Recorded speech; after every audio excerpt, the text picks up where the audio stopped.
Bonjour et bienvenue sur autoplus.fr. Eh bien, nous sommes aujourd'hui à Hambourg, enfin ce soir à Hambourg, pour un événement assez exceptionnel de Volkswagen qui présente une voiture totalement inédite.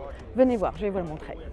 Alors en fait, il s'agit de l'ID2. Alors eux, ils l'appellent ID to All, c'est-à-dire pour tout le monde en fait, parce qu'ils reviennent un peu sur leurs fondamentaux. Et la petite surprise, c'est qu'en fait, cette ID, ou cette idée, mais on dit plutôt ID, est plus une Volkswagen qu'une ID. Alors cette ID2, elle se veut souriante, on le voit tout de suite avec cette signature lumineuse sur toute la largeur du véhicule et puis ce regard plutôt sympa. Et ça, c'est vraiment une chose que veut Volkswagen, c'est revenir à des autos sympas. En tous les cas, côté gabarit, en fait, c'est plutôt un gabarit d'une Polo. Elle fait 4,05 m de long, mais c'est vrai que c'est une vraie Volkswagen et on va faire le tour ensemble. Venez, venez, venez. Quand on regarde cette voiture de profil, c'est quand même assez clair, hein. Elle ressemble quand même à une Golf, enfin elle rappelle une Golf ou une Polo.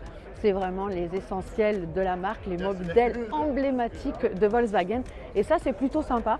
Juste une petite différence, c'est qu'on remarque ici qu'il y a une poignée dissimulée, un peu comme certaines Renault. Et ça, c'est assez inédit chez Volkswagen.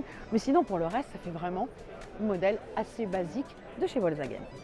Alors regardez cet arrière, il est bien posé au sol et ça aurait presque un look sportif d'ailleurs.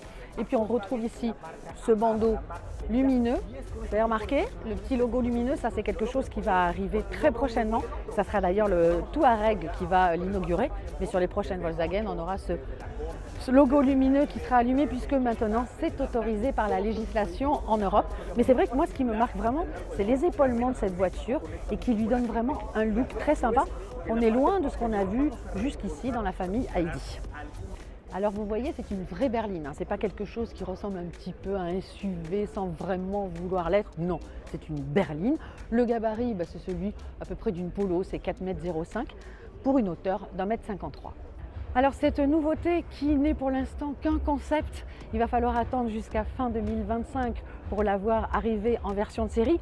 D'ailleurs, on n'a pas pu monter à bord de ce véhicule alors qu'il y a vraiment un intérieur, il y a un habitacle complet. Mais pour le moment, c'est un concept assez précieux.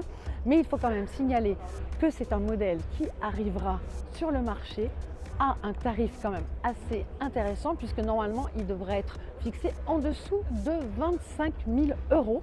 Dernière précision, elle est annoncée avec un bloc de 226 chevaux. Quant à la batterie, on n'en connaît pas encore la capacité, mais elle devrait permettre de parcourir 450 km. D'ici là, nous on se retrouve très vite sur autoplus.fr. À très bientôt.